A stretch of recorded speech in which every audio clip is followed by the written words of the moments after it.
Hello मित्रों, स्वागत है आपका इस वीडियो में। तो भाई पहले मैं अपने बारे में बताया तो फटाफट ज़्यादा इंट्रोड्यूशन नहीं करता हूँ अपने को। तो भाई मैं भी हूँ आप जी के जैसे ही एस्पायरेंट हूँ। तो भाई मैं भी बस मेरा मन किया कि भाई क्यों ना यार मैं इस टाइप की वीडियो चलूँ, क्योंकि निमराज सुंडा की बुक तो सभी लोग पढ़ते हैं। तो मैंने बोला उसके MCQs मैंने देखे नहीं, ज़्यादातर मैंने रिसर्च भी नहीं की, तो मैंने बुक पढ़ी थी। मैंने बोला क्यों ना यार एक ऐसी वीडियो डाली जाए तो देखा जाएगी क्या रिस्पांस मिलता है यूट्यूब से मुझे। तो भाई देखो, नया चैनल है, शेयर जितना हो सके करे। पसंद नहीं आए तो भाई मैं तो कहूँ भाई डिसलाइक कर देना, कमेंट मार देना कि भाई पसंद नहीं आई, ये गलती है, तो सुधार कर लेना। तो भाई मैं सुधार करूँगा, ठीक है। तो ये रहने वाली है आज की कुछ PDF, इसमें होने वाले कुछ 105 क्वेश्चन। तो शुरू करते हैं आज के हम पहले क्वेश्चन से, ठीक है। तो भाई देखो, ये है आपका सोयल साइंस, बाकी और चैप्टर जो भी है मैं वो बाद में निपटाऊंगा, ठीक है। तो हम फटाफट स्टार्ट करते हैं, क्योंकि भाई लंबी वीडियो हो जाएगी तो आप लोगों का भी दिमाग ख़राब हो जाएगा। बस एक रिवीजन वीडियो फटाफट आप चेक करते रहना। जो आपको जहाँ पे मेरी कोई गलती लगे तो माफ़ करना भाई, पहली टाइम मैं ऐसा पढ़ाई से रिलेटेड वीडियो रिकॉर्ड कर रहा हूँ, ठीक है। तो खेत में मेड़ बनाकर अलग अलग भागों में बांटने से वहीं पर संरक्षण होता है। तो ये संरक्षण होता है वर्षा का पानी। जो हम मेड़ बनाते हैं तो उसमें वर्षा के पानी को अटकाते हैं, ठीक है। 500 लीटर का 1% का घोल बनाने के लिए उर्वरक की आवश्यकता पड़ती है। तो अगर हम 500 लीटर का 1% का घोल बनाने के लिए उर्वरक की जो आवश्यकता पड़ती है होता है 5 kg, ठीक है। तो इसको आप सॉल्व कर सकते हैं, क्योंकि यार भाई रिवीजन क्लास है भाई, आप लोग भी इतना टाइम दे के आ रहे, तो मैं नहीं चाहता कि भाई मैं लंबा लेंथी वीडियो बनाऊँ, ठीक है। मृदा वर्गीकरण तंत्र की विशिष्ट इकाई है। जो इसकी विशिष्ट इकाई हो जाती है ये हो जाती है श्रेणियाँ, क्योंकि मृदा जो होती है हमारी बहुत सारी श्रेणियों में बटी होती है। तो आप डिटेल्स में आपने पढ़ा होगा, मैं आपसे ये उम्मीद करता हूँ, ठीक है।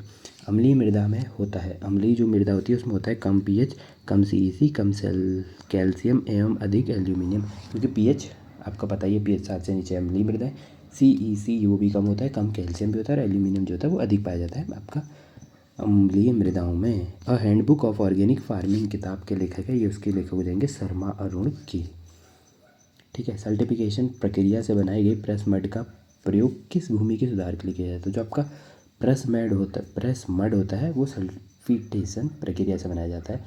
तो इसमें आपके 2 क्वेश्चन हो गए। तो ये किसके प्रयोग के लिए किया जाता है, तो ये क्षारीय मृदा के सुधार के लिए, तो ठीक है। DAP उर्वरक की रासायनिक प्रवृत्ति है। जो आपका DAP आपका जो उर्वरक है इसकी प्रकृति कैसी होती है, तो इसकी प्रकृति हो जाएगी आपकी अम्लीय, ठीक है। निम्नलिखित में से सॉरी मैंने कहा आंसर दे दिया, अम्लीय, ठीक है, ये आपके अम्लीय, ठीक है। निम्नलिखित में कौन सा नत्रजन स्थिरीकरण करने वाला एक्टिनोमाइसीटीज है। तो इसका राइट आंसर हो जाएगा फ्रैंकिया। भूरी खाद का प्रयोग वर्तमान में कौन सी फसल में किया जा रहा है। जो आपकी भूरी खाद होती है इसका उपयोग किया जाता है धान में। इसका प्रयोग धान के साथ ढैंचा सेवानिया रोस्ट्राटा के बीजों को छिड़क कर उगाते हैं तथा 30 दिन बाद ढैंचा के पौधों पर 2,4-D स्प्रे कर नष्ट कर देते हैं, क्योंकि 2,4-D ढैंचा को नष्ट कर देता है और उससे धान की फसल को हरी खाद भी प्राप्त हो जाती है और चौड़ी पत्ती वाले खरपतवार भी नष्ट हो जाते हैं। क्योंकि भाई आपको पता होगा 2,4-D का हम चौड़ी पत्ती वाले खरपतवारों के विनाश के लिए यूज़ करते हैं। निम्नलिखित में से कौन से पौधे में तने के द्वारा नाइट्रोजन स्थिरीकरण होता है। नाइट्रोजन पढ़ने में थोड़ा अजीब सा लगता है यार तो ये हो जाता है आपका, इसका राइट आंसर हो जाएगा आपका सेजवानिया रोस्ट्रेटा। कहाँ है, ये रहा। सेजवानिया रोस्ट्रेटा में जड़ एवं तना पत्ती दोनों पर उपस्थित गांठों द्वारा नाइट्रोजन फिक्सेशन करने की क्षमता पाई जाती है। यानी ये तने से भी करता है और जड़ों से भी करता है, ठीक है। कौन सा देश अपनी 90% मानव मलभूमि का फसल उत्पादन के लिए प्रयोग करता है। ये हो जाएगा आपका USA। बड़े खतरनाक लोग हैं भाई। अमोनिकल उर्वरकों को जड़ में स्थापित करने से नाइट्रोजन को ह्रास से बचाया जा सकता है। तो यह रहता है रेड्यूस जोन, यानी आपका रेड्यूस यानी खुद ही रेड्यूस शब्द से आपको पता चला निम्न, ठीक है। निम्न भूमि धान के खेत में पडलिंग क्रिया द्वारा 2 जून प्रथम ऊपर 1 से 10 मोटाई का O2 की उपस्थिति के कारण ऑक्सीडाइज जोन कहलाता है तथा इसके नीचे का क्षेत्र रेड्यूस जोन कहलाता है। तो अमोनिकल उर्वरक इस क्षेत्र में जाते हैं, क्योंकि अगर हम अमोनिकल जो उर्वरक है उसे ऊपर देंगे तो शायद वो ऑक्सीजन से आपका क्रिया कर ले, तो इसलिए इसको नीचे ही दिया जाता है, ठीक है। गन्ने में शुगर ट्रांसलोकेशन के लिए आवश्यक पोषक तत्व है। जो शुगर ट्रांसलोकेशन है उसके लिए जो आवश्यक पोषक तत्व हो जाएगा वो हो जाएगा आपका पोटेशियम। ठीक है। गन्ना में नाइट्रोजन युक्त उर्वरकों के अधिक उपयोग से प्रकोप बढ़ जाता है। पायरिल्ला का पायरिल्ला रे लल्ला लल्ला नाइट्रोजन। ठीक है। पर्णी छिड़काव फॉलियर स्प्रे हेतु उपयुक्त उर्वरक होगा। भाई इसका तो एक ही आंसर होगा, यूरिया। कैसे फेंकते हैं खेतों में, देखा है?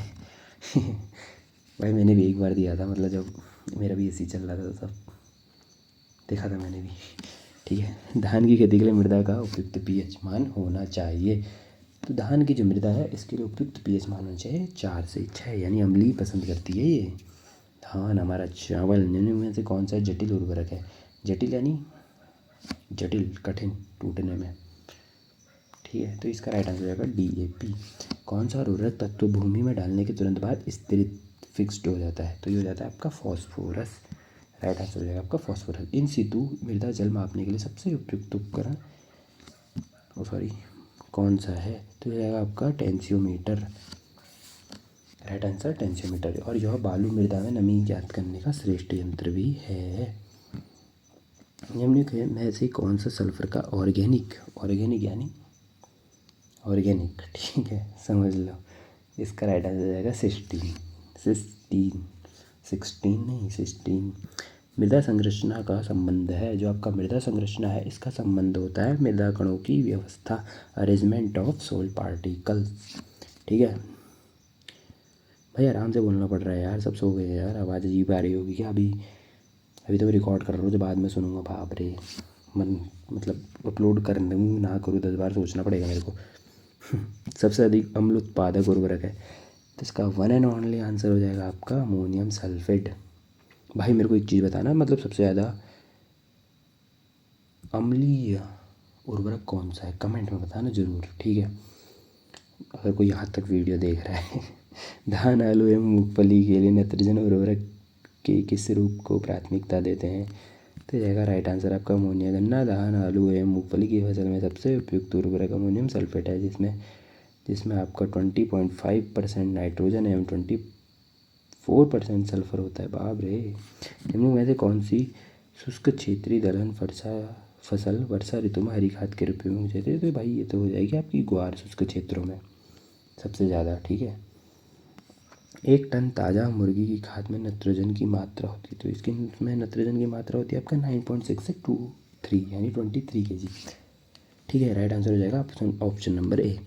कौन सी एक सांद्रिक कार्बनिक खाद नहीं है, कॉन्सनट्रेटेड ऑर्गेनिक मैन्योर नहीं है? तो इसका हो जाएगा आपका राइट आंसर जलीय खरपतवार।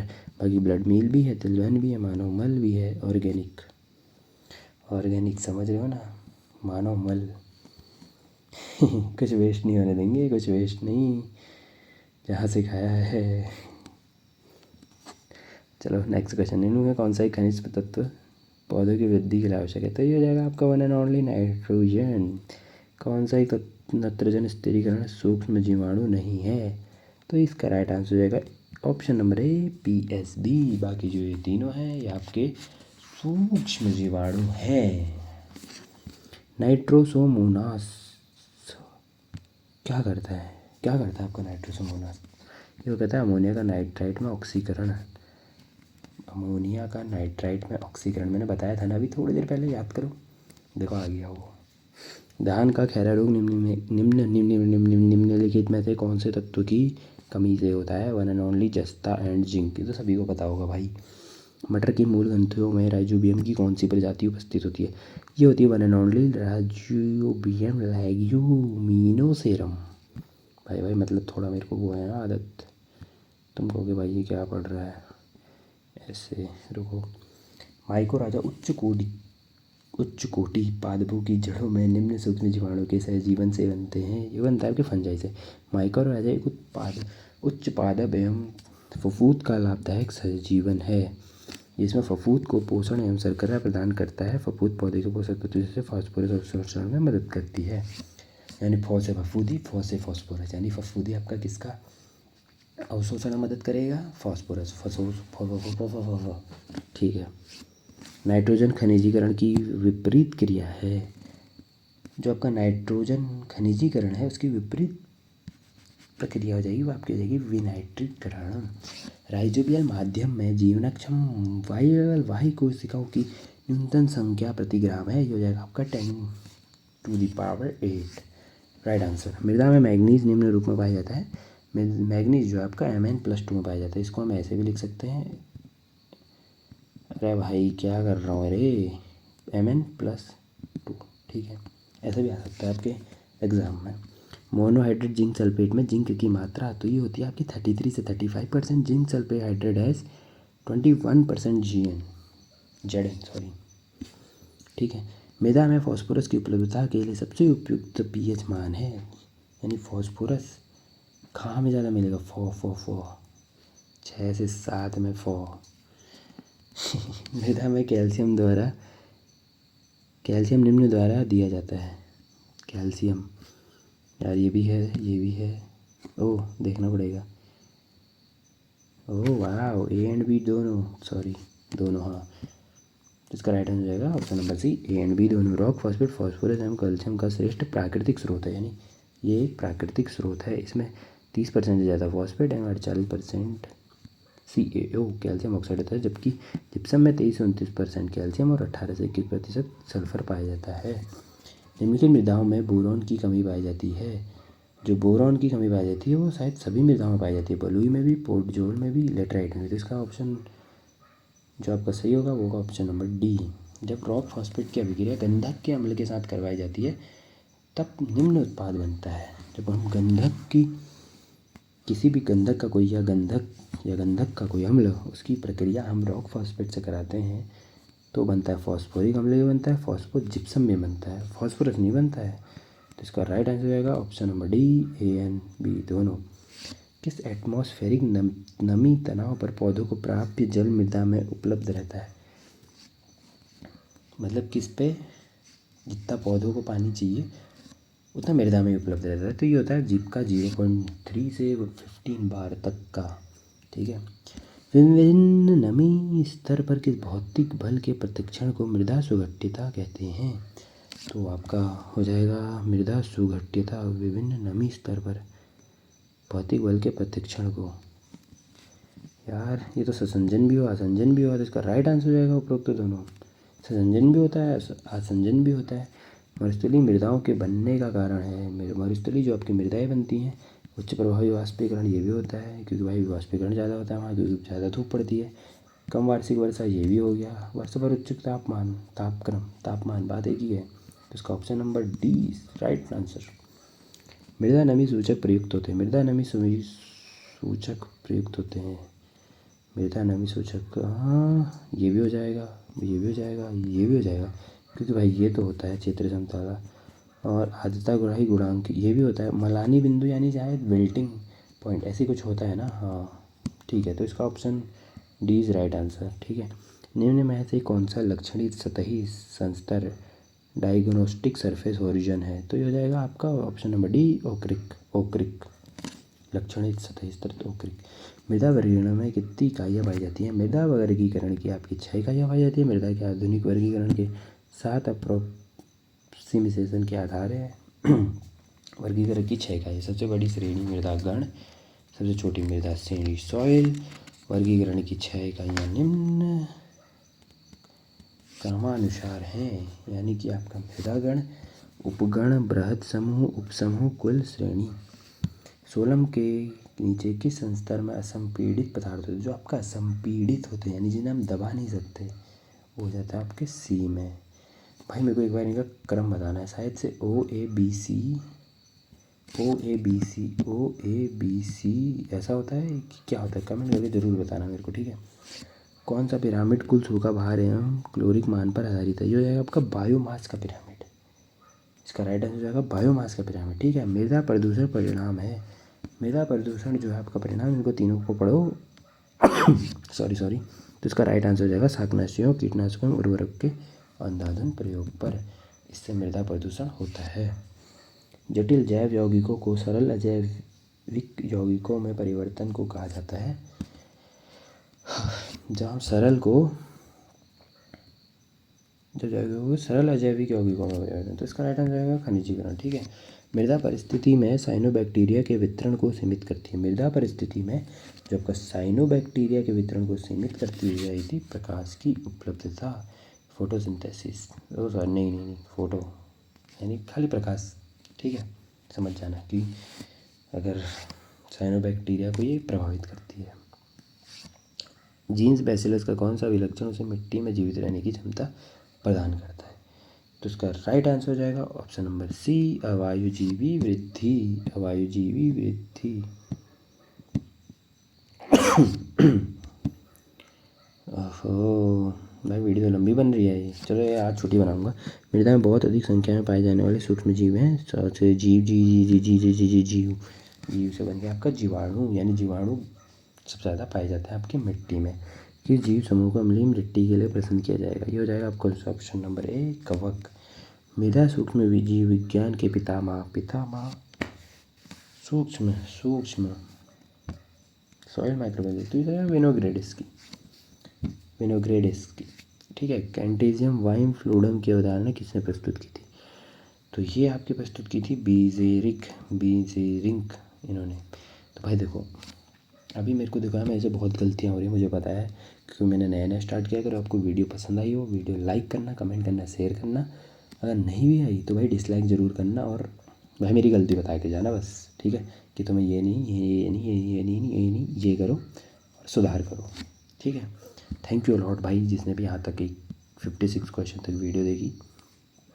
क्योंकि भाई अभी देखो मैं यार, क्योंकि टाइम ज़्यादा हो जा रहा है ना, देखो 17 मिनट तो ही हो गई, क्योंकि भाई मेरे को भी अपना भी देखना पड़ेगा। तो मैं ऐसा सोच रहा हूँ कि 20-20 मिनट की वीडियो लाऊँ, तो भाई आपका काम सही हो जाए सबका, मतलब फटाफट ऊपर रिवीजन करें कल से। क्योंकि मैं इतना इंट्रोडक्शन नहीं दूंगा आपका, ये आज वही था ना, क्योंकि भाई स्टार्टिंग है, मैं भी स्टार्ट कर रहा हूँ ये एस्पायरेंट हो आपकी तरह।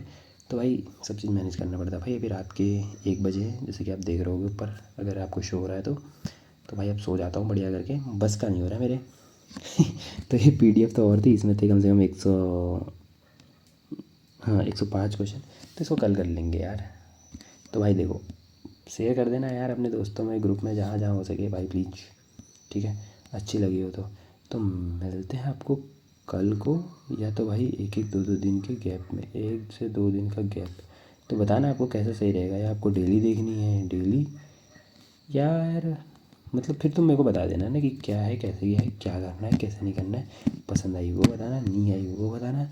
और भाई देखो, अगर ये PDF वगैरह चाहिए होगी तो मैं एक टेलीग्राम का ऐसे ग्रुप सा बना दूँगा, जिसमें भाई हम बहुत सारे लोग आराम से अपने अपने डाउट्स क्लियर कर सकते हैं। ऐसा तुम ऐसा चाहते हो, या ओनली एडमिन जिसे हम बैंक ऐसे रिलेटेड चीज़ें डाल दें। तो भाई ये वीडियो मेरे हिसाब से तो भाई सभी के लिए थी, क्योंकि अच्छे क्वेश्चन थे इसमें यार। क्योंकि देखो फंसाने वाले क्वेश्चन भी थे, कुछ अच्छे भी थे, तो ये सभी लेवल में टकरा सकते। क्योंकि भाई देखो, बेसिकली मैं हूँ उत्तराखंड से, तो मेरा भी मेन टारगेट है UKEE वो वाला। तो इसलिए अभी, क्योंकि यार मैंने एग्रीकल्चर को ज़्यादा टाइम नहीं दिया, क्योंकि मैं अपने बारे में आज बता ही रहा, तो सही से बता देता हूँ, क्योंकि एंड में बताना ज़रूरी है ना ज़्यादा चीज़ें, तब लोगों को ज़्यादा पता नहीं रहता है। तो यहाँ तक जो देख रहा है उसे पता रहेगा। मैं पढ़ रहा था UK, मतलब आपका उत्तराखंड का इतिहास, GK GS, और आपका जो चीज़ें होती है वो पढ़ रहा था।